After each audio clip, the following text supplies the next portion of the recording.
Hi, and thanks for tuning in to Sweet Life. I'm Natasha, and this is Season 1, Episode 4 of Rolling with RAQ. In this episode, I'll be recapping and discussing Power Book 3, Raising Kanan, Season 1, Episode 4, Don't Sleep. So, Episode 4 opens with the aftermath of Unique getting caught up by the cops, right? Getting his stash taken from him. Well, not his stash, but his re-up. His homeboy was getting high instead of watching the exchange, and it just goes to show you how heartless you have to be. Like, this guy is Unique's best friend. Childhood friends, grew up together, experienced a lot of firsts together. Essentially brothers. But because he messed up and put Unique's business in danger, regardless of whatever history they might have had, relationship and all of that kind of stuff, all of that has to be put aside. The consequences of his irresponsibility can't be put aside because they're friends. You know, we see that it hurts Unique to have to discipline him, to essentially kill him, but it is what it is. That tells you this is a dirty business. You know, Unique tortures and ultimately kills him, and this is his childhood friend. They're brothers, but that means nothing. Not in this business. That ruthlessness is something that Unique mentioned to RAQ in the first episode. Kanan is at home and begins fussing about RAQ being late for dinner as she opens the front door. Turns out that it's RAQ and Symphony, and they walk in on Kanan as he's preparing dinner for RAQ. So they have this weekly tradition where he cooks dinner for her each week. I think it's like Tuesday or something. It's a little bit awkward because Kanan cooks every week for her, and in this case, RAQ comes in late because she forgot about, you know, their weekly appointment, and Symphony took her out to dinner, which makes Kanan understandably upset. It's a special thing. It's something that they share together. It's like this weekly thing that RAQ has put in place. So for her to forget, you know, she's already eaten. It's usually just the two of them. And so also Kanan wasn't expecting Symphony, right? You get the sense that he's not really upset with Symphony so much as he's upset with RAQ. At this point, he still hasn't warmed up to Symphony, though. You know, he's still the new guy. Remember, it was just in the previous episode that they met. And from what we see on screen is just the one time, right? We don't see them have any contact aside from that. The time when they met before, it was like that awkward incident where, you know, he bumped into Symphony at the house after him and RAQ had been, you know, canoodling. And so in this case now, RAQ has actually brought Symphony to the house. It's like evening time or whatever. It seems like instead of dropping her off, that he's brought her home, walked her inside or whatever. We haven't seen any interaction between Kanan and Symphony since that first meeting, right? That's not to say that they haven't been around each other, you know, because it seems like RAQ is at least comfortable bringing Symphony to the house, right? But they don't have a relationship independent of RAQ. They're still kind of feeling each other out. You can see that Symphony's making an effort to connect to Kanan, to talk to him, to get to know him. He compliments him on his cooking, asks him questions about how he learned to cook, just like small talk, kind of trying to break the ice, ease some of the tension. But there's this tension in the scene between RAQ and Kanan, right? In this case now, Symphony is trying to be like the intermediary. He apologizes, you know, because he didn't know about their weekly dinner plans. But he explains that now that he knows, and it's something that's obviously important to Kanan, it won't happen again. He won't make plans to take RAQ out on their scheduled night. Now, this pasta that Kanan is making seems to have nary a drop of sauce, cheese, or anything else. Yet Symphony is going on about how good it is while RAQ is just like, you know, playing around in her plate, but not actually eating. Symphony is a good man because I don't know what kind of pasta that was. Spaghetti, I think it was. That's supposed to be. So it looked all right. There's another scene at some point in the season where Jukebox explains to Nicole how Black people make spaghetti. I'm going to call a flag on the play because I had no idea what she was describing. My assumption is that, like Kanan, she learned this recipe from RAQ, and we know RAQ doesn't follow rules. This is not spaghetti, this thing that they've put together. You know, she probably forgot about the dinner, right? But refuses to apologize to Kanan for it. If anything, she doubles down on it, kind of repeating the same conversation that they had after he bumped into Symphony at the house, which is that she's a grown woman and she doesn't owe him an explanation. In this case, though, she should have apologized because it's not so much that Symphony took her out, and she is a grown woman. She can't do what she wants. But number one, Symphony could have taken her out any other night of the week, except for that night. And if need be, you should have rescheduled with Kanan, right? You have this standing thing with Kanan to essentially blow that off, whether you forgot or not, whether or not it was an accident, you should apologize. But in this instance, it shows like, I like Symphony and I liked him from the beginning. He's smart and whatnot, but this scene, it shows that he's understanding. He makes an effort to relate to and connect with Kanan. Like, he's not kissing up to him or anything like that. He doesn't go overboard, but he tries to relate to Kanan and put himself in Kanan's shoes, trying to understand things from his perspective. I think that's a better approach rather than like the impatience or dismissiveness that RAQ conveys. Symphony doesn't have the luxury of falling back on, I'm your mom, I'm an adult, I can do whatever I like. He's trying to make a good impression on this kid, and that wouldn't be the way to go about it. To be quite honest, RAQ loves Kanan, right? There's no denying that. He's her son. But in these two scenes, this one and the one where Symphony and Kanan first met, Symphony actually shows a bit more understanding and compassion towards Kanan than RAQ does. And going further back to the first episode, when Kanan was jumped at the park, RAQ didn't yell at Kanan, but she also didn't hug or hold him in that moment either. She didn't comfort him. Instead, her concern was teaching him to protect his money and himself. RAQ views Kanan as being her son, and so she believes he's capable of being tough. High Post was the one to point out that Kanan is a little bit sensitive, and it sounds like he would have been more tender if he had spoken to Kanan. I'm not taking issue with RAQ talking to him, but rather her approach. In the first scene with Kanan and Symphony, RAQ understandably doesn't answer any of Kanan's questions. She doesn't have to, right? She brushes them off and turns it back around to why he's not at school, right? Like, why is he still at home? She doesn't apologize to him then, and she doesn't apologize to him now. After Symphony leaves, once again, she changes the subject to him in school, making demands of him instead of really just talking to him and dealing with the situation. Even if she didn't apologize, she could have made an attempt to smooth things over. If you remember in the second episode, when she's getting dressed up to go out on her makeup date with Symphony after having to leave early from their first date, she doesn't exactly tell Kanan where she's going, right? She, in a roundabout way, implies, but he more picks up that she's going out on a date with someone. But she doesn't tell him, I met this guy and we're just going to go out to dinner, blah, blah, blah, blah, blah. She's nicer in that situation in that she doesn't exactly brush him off. She offers him some reassurance, but there's no explanation. I think that had she eased into it, telling Kanan, hey, I met this guy and we're going to go out on a date, even if she just left it at that, that would have been fine. It would have smoothed the way for their later interactions. But sometimes in situations like this, it helps to smooth things over and put the other person at ease. Just offering them a little bit of grace, meeting them halfway.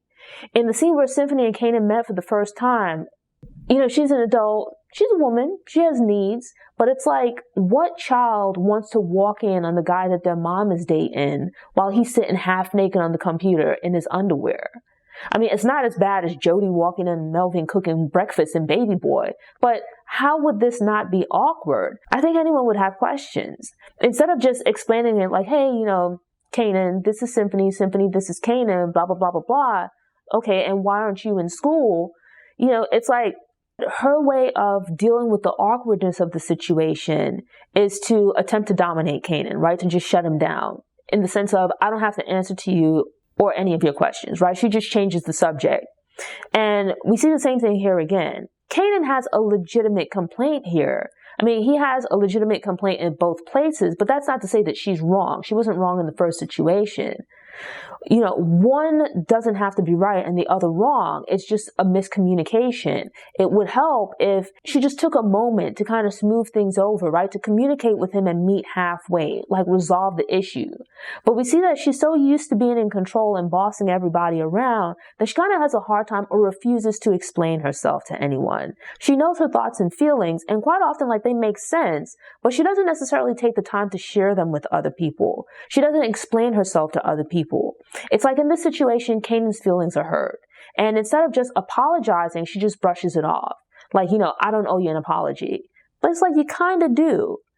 And I think that Kanan rightfully, in this case, he directs more of his energy towards RAQ, right? Because he looks at it as she should know better. It doesn't seem like he necessarily at that point has a problem with Symphony. He doesn't know him, right? This is more a problem of his issue is with RAQ. He has expectations of her and she's fallen short. And then it's she's doubling down on being right, trying to be right rather than trying to correct the situation. It's it's more important to her to be right than it is for her to resolve the problem at hand. once again, we see Nicole and Jukebox hanging out together. Seemingly after school, they've made a video at the mall and whatnot in the previous episode. They're comfortable around each other. And they have this cute little teenage relationship. I don't remember if we'd previously met them. I think this is like the first time we meet Nicole's parents. And they seem pretty normal. You know, the mom is normal. The dad is like unintentionally funny. He's like that try-hard dad. He tries to use slang and things like that. But he's pretty harmless. He's the type to like tell dad jokes. But he tries to be down with like this slang that he's picked up from who knows where. And he made a remark that kind of gave me pause. So he utters some profanity in speaking to the kids, and the mom tells him to watch his language, to which he replies, oh, you know, I'm sure Laverne, meaning Jukebox, has heard that kind of language before. And it's like, what is that supposed to mean? You know, is it because she's black? Is it because she's from like Queens rather than the Upper Eastside that you just assume the type of language that's being used around her, like people around her are rough and rugged or whatever?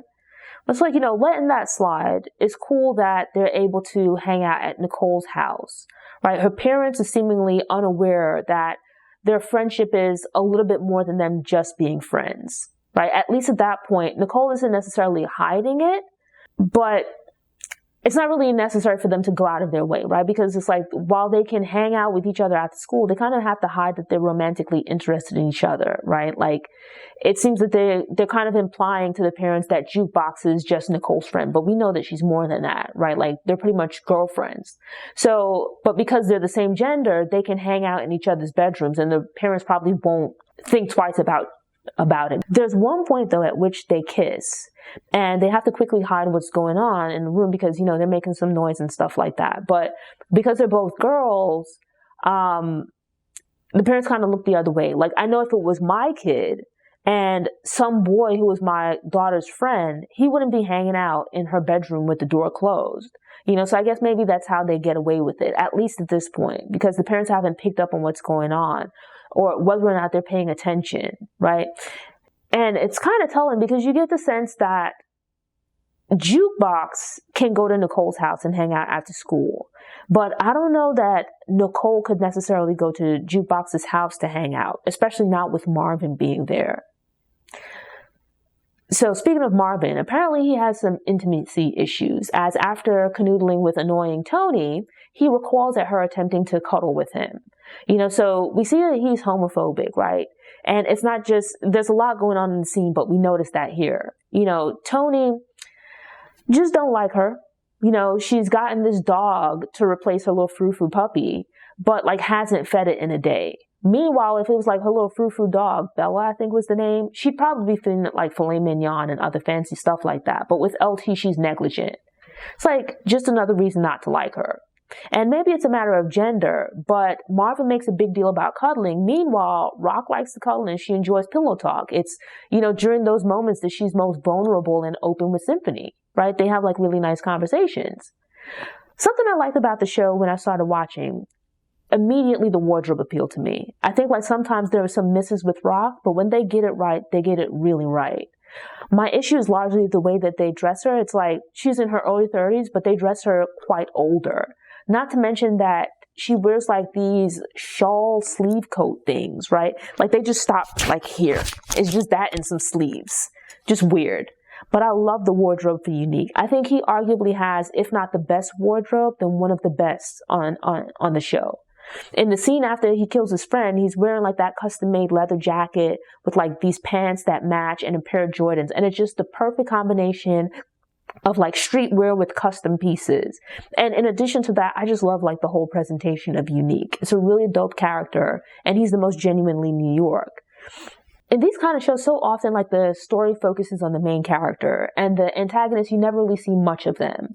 And that can make them incredibly flat. You only see them when they interact with the protagonist. But here, I think it was a really good choice to make Unique RAQ's competitor, but to still make him an interesting character in his own right. Because don't get me wrong, I root for RAQ and I want her to win against Unique, but I still find him interesting as well. And I think the actor, Joey Badass, is doing a really great job portraying him. So Famous's sister is dating Lulu. There's a little bit of tension. We don't get much insight into Lulu's like personal life, you know, but there's this kind of unease in his situation with the sister, because she's a hustler. They're at the studio. She's trying to promote her brother to get him on with Crown, but it makes Lulu uncomfortable because when he walks in, the way that they're sitting, how close they are and whatnot, it looks, I could see it as looking problematic, right? Like they're very close, they're hugging and this and that and whatnot, and Lulu seems to be a little bit jealous, right? A bit insecure. That's not to say that he doesn't have reason to be, but at this point there's nothing going on, but I could see how you might look at the situation and feel like it looks a little bit suspicious. I don't quite get the sense that Famous's sister is interested in Crown, but you get the feeling that Crown might be interested in her. And so she's a hustler. She gets out there. She's trying to make stuff happen for her brother. But Lulu seems like he's a little bit more laid back, right? So she takes the initiative to kind of get the ball rolling, which is part of what makes him uncomfortable. Meanwhile, we kind of see this with RAQ, right? Like he's smart, he's capable, but RAQ is like the decision maker. She pushes things forward. She makes the plans. So it seems like the combination of her becoming seemingly close with Crown or interacting with Crown on her own makes Lulu a little bit uncomfortable, right? Like he's not really pushing like he should to get stuff done, and he seems to take issue with her taking the initiative. Meanwhile, Gabriel, being Gabriel, which is being annoying, it kind of annoys RAQ, and she ends up putting him in his place, and rightfully so. So plans are underway to relocate the stash to the store, and during the exchange between Gabriel and RAQ, where RAQ like puts him on notice, you kind of see that like RAQ tightens him up a little bit, and you can see like Juliana watching on like appreciatively. So at this point, Kanan and Davina have been kicking it. Kanan has told Davina about his mom, with Symphony and stuff like that, the awkward situations. He explains the awkwardness of their failed dinner, the rest of the night and whatnot. And as a two-part, we actually see her kiss Kanan, right? Like they're comfortable enough in saying goodbye to kiss, right? Things still aren't going so great with her mom and whatnot. And with this, we see that Davina kind of expresses that she wishes that she had someone as concerned about her as RAQ is about Kanan, right? This is something she's expressed in the past as well. And so we see that Unique is actually following Davina, and he sees the exchange between her and Kanan. And knowing about her situation, like her mom being on drugs and stuff like that, he kind of manipulates her into giving up some information, which unfortunately is the stash house. So it's like everyone has their motivations, even when he's seemingly being kind to her by offering to help get her mom into rehab and stuff like that, that they'll find her, she'll be able to turn her life around and whatnot, which Davina understandably jumps at the opportunity. It just shows you like how manipulative people in this world are. She's uncomfortable with providing Unique with the information he wants, right? Because she doesn't want Kanan to get hurt, but he kind of plays on her emotions, and that sets a chain of events into play, right? Davina doesn't know what Unique's plan is, and she certainly doesn't have any ill intentions, but it just shows you that people will operate in their own best interests. I think it's sweet the way that RAQ and Lulu look out for Jukebox. At this point, Lulu doesn't have any kids, right? Or at least not from what we've seen. But we see that he's supportive of Jukebox. It actually seems like both him and RAQ are supportive of Jukebox's music aspirations. But because she's Marvin's daughter and he doesn't really want that for her, they fall back and let him operate as he chooses, right? Marvin believes that Jukebox needs to grow up in the way that they grew up, right? Going out, getting stuff for herself and whatnot. And while her aunt and uncle would probably give her the money, they seem to hold back because it would be going against Marvin's wishes, and they'd like to respect the way that he's choosing to raise his daughter, right, rather than overstepping. Which is kind of ironic because each time RAQ specifically says to Kanan to do A or not to do B, Marvin is now colluding with Kanan to do the opposite, right? If she says When she tells Marvin or she tells Kanan to do something or not do something, they do whatever they want anyway behind her back. Whereas we see that she doesn't really overstep in that way with Jukebox. Neither does Lulu. And it's a major difference because the thing that Marvin doesn't want Jukebox to do, which is music, has far less potential for danger in comparison to the stuff with Kanan. Kanan and Marvin know that RAQ doesn't want Kanan anywhere near the stash house anymore, right? Like he's iced out, just nowhere nearby. Marvin, in need of help, ignores this and goes and finds Kanan to help him move the stuff to the new stash. They go into the part of the stash house that's locked down where the drugs and money and whatnot are. And RAQ has set rules for how the things at the stash house are supposed to be kept. They walk in and it's just a mess, right? Meanwhile, RAQ wanted the place to be kept neat, tidy, organized. It's just like one of multiple examples of Marvin doing his own thing and not doing the right thing. It's like every opportunity RAQ tells him to do something, he takes it upon himself to do the opposite for seemingly no good reason. Even here, instead of him maybe getting like a truck or a van, something like that, using some kind of common sense and thinking things through, maybe getting 1 or 2 other workers, he number one goes against RAQ's wishes and gets Kanan to help him.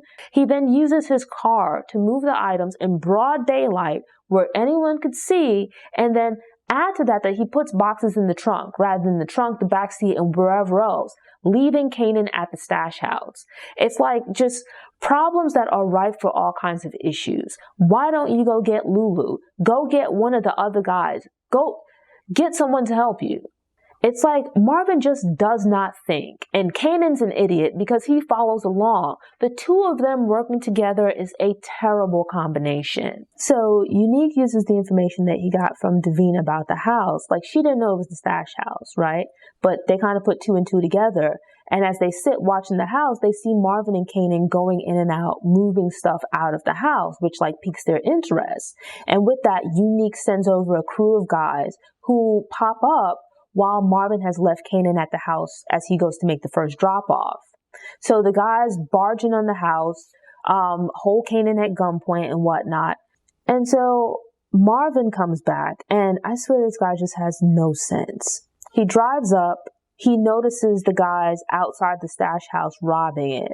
And instead of creeping up on them and opening fire or like using the car to cut them off, doing something that makes some kind of sense, he instead drives his car, and I do mean car, into the back of their van. I don't understand the logic of this. Number one, you're going to mess up the entire front end. You run the risk of messing up your engine and the car then being unable to run. How are you going to pursue them if need be? Fortunately, he's able to rush into the house and saves Kanan, who really could have ended up being killed. Like, he walks in and one of Unique guys, essentially has a gun to Kanan's head. Just no sense.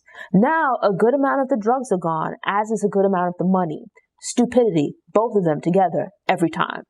Fortunately, he's able to save Kanan, right? Fortunate doesn't seem like the right word because Kanan shouldn't have been in the situation to begin with. It's just when these two get together, terrible ideas abound. Marvin has to end up shooting the guy next to Kanan, which results in blood and whatnot splattering all over him. Kanan now has to rush home because because RAQ has arranged for him to take some classes, right? And so outside of regular school. I think this is actually a really great idea because Kanan has seemingly too much free time on his hands, right? Find something constructive for him to do with his time. So he heads back home, he rushes into the house, changes out of his shirt, leaves the bloody shirt of all places, which is just to tell you how much of a child this kid is. He takes the bloody shirt that his mom is not supposed to know about and hides it under the bed. Changes into another shirt, rushes downstairs so that she can drive him to class. Terrible thought process. RAQ drives up to the school, and before she drops him off, she finally takes a second to talk to Kanan, right? Not necessarily, still not really to apologize, but rather to explain herself. That she loves Kanan, but she likes Symphony, and she hopes that, he'll make an effort to try to get to know Symphony, to not prejudge him, because Kanan is important to her. She likes Symphony, and she's hoping that Kanan will like him as well, because if he doesn't, that's going to make things awkward. If they're going to date, if they're going to be together, he's going to end up being around Kanan, right? Because Kanan is a major part of her life. So she'd like for him to get to know Symphony. She likes Symphony. She wants to be with Symphony, and it's going to be near to impossible for her to do that if Kanan doesn't like him too. Kanan explains that it's not that he dislikes Symphony, but that Symphony is different. He takes some adjusting to. Like, even in looking back at RAQ and Symphony, they seem like two very different people. And compared to the guys that have been around RAQ, the people that have been around RAQ, like look at his two uncles. Symphony is just very different. He's not a street guy, or at least not from what we know, right? We didn't get to see the entire conversation at the dinner table, or if him and Symphony have had any other interactions. But I think he would quickly pick up on it that Symphony is not just probably different from the other guys that RAQ has dated up to this point, as, the two guys we know of have been drug dealers. But it's like, here is Symphony. He's a bartender. He's a student, a grad student. But come to find out that he's also like a grad student teaching classes, right? Because, surprise, surprise, he's the teacher in Kanan's class. With all this stuff in his life, he's just completely different from any of the guys that RAQ has probably brought around. But these are the two men in her life, like aside from her brothers. One is her boyfriend and the other her son. And putting him in this class, it's like a way of bringing them together and making it that they have to interact with each other, which gives Kanan an opportunity to get to know Symphony on his own, right? It's like killing multiple birds with one stone. She can find something productive for Kanan to do to keep him out of trouble, hopefully, but also to put these two in a position to kind of get to know each other without her necessarily having to be there. It forces them to interact without her having to play like the intermediary. If you think back to the scene with the dinner, the two of them are sitting across from each other at the table, and RAQ is in the middle of them. And here it is that it puts the two of them in a position where they have to interact with each other. It's like she's no longer there as the buffer. And it's like, quite honestly, to a degree, she might be making things worse by being there because of her, interaction, how she interacts with them. They might be better off just interacting with each other directly. As RAQ explains to Kanan, and repeats to him, no one's going to come between them. It's the two of them against the world. And because he's important to her, he's a significant part of her life. The episode ends with us seeing Kanan now in this class, which is surprisingly taught by Symphony. But then RAQ is meanwhile back at home, and she enters Kanan's room picking up his laundry, right? Like his dirty clothes and whatnot that he's thrown all over the room. But she mentioned earlier, right, that she's taught Kanan how to do things for himself, right? So he'd be independent, how to make a meal, to cook, clean, do whatever else and whatnot, right? So he can take care of himself. But he still hasn't mastered doing his laundry. So here it is that we see her like earlier in the season, she was putting away like his laundry in his room. So he should know that she goes into his room. On this night, she's in his room, picking up his clothes that are thrown about and putting them into this basket, right? It kind of goes back to this thing of her home life being so absurdly normal, right? Like here it is, she has the stash house, they're moving about, doing her drug dealing thing, but then she goes home and she has like a laundry basket cleaning up behind her teenage son, which is kind of symbolic, her cleaning up behind Kanan, because she's taught him to do these things for himself, but he's still not at the point where he's fully independent, right? She still comes behind him, or she chooses to come behind him to clean up his messes, right? Both at home and now, unfortunately, out in the world as well. Just these various different problems that he keeps creating where she's going to have to clean up the mess, right? He's essentially messing up her business and she's having to clean up these different situations that he's creating. And so here it is that she's at home picking up his laundry that he's thrown all about. RAQ is the one that does his laundry. Someone is shot right next to you. Your shirt is now covered in blood. You rush home and you have to hide that so, your mom doesn't find out. But your bright idea is to take the shirt off, to throw it under the bed and change shirts. Your mom does your laundry. She enters your room to put your laundry away and also to get your dirty laundry. You take the shirt and you just throw it under the bed like she might not look there. The way that the episode ends for me really stood out, right? Because it ends with RAQ holding up this shirt and there's just like this look on her face, like, what the hell is this? Not just that, but you can just imagine the thoughts running through her mind. Like, what has this kid gotten himself into now? Like, she thinks at this point that things are cool and whatnot. The foolishness from earlier on has settled down. And she's moved him away from the stash. Everything's okay. She's keeping him away from the business, right? But like early on, after Symphony left and they're having a conversation, just the two of them, after like their weird dinner, she tells him that he's off the stash, right? And he's excited because he thinks he's getting a promotion. But she corrects him that no, you're messing up. You have no sense. You're not getting a promotion. You're delusional. She has been doing everything possible up to this point to keep him out of the business. And yet at every turn, he's forcing his way deeper and deeper into things. And she finds this shirt and it's like, you can just see the look on her face of like, what do you do? Like, she's so in control of everything else, but she can't control her son, try as she might. It's like he's just going to continue being a problem for you. And it's like just the look on her face, the realization that try as she might, regardless of whatever she might want to do, whatever plans she might have, things are just going to continue going left with this kid. That look conveyed so many things: disappointment, heartbreak, frustration, fear, etc. RAQ has her hands full with everything else, and Kanan continues to be a problem because he keeps getting into trouble. Thanks for tuning in. This is the 4th episode, and I'll continue dropping a new episode every day from now until the season premiere. 4 down and 6 more to go, so be sure to check back tomorrow and every day after that as I count down to Raising Kanan's Season 2 premiere on August 14th. To ensure you don't miss any episodes, subscribe to the channel, click the notification bell, and check out my Rolling with RAQ playlist. Go ahead and click that thumbs up button if you like what you saw, and go ahead and share it on social media. More importantly, drop a comment and let me know what you think. Are you rolling with RAQ or someone else? What do you think about the awkward dinner? Do you think RAQ was wrong? Should she have apologized to Kanan?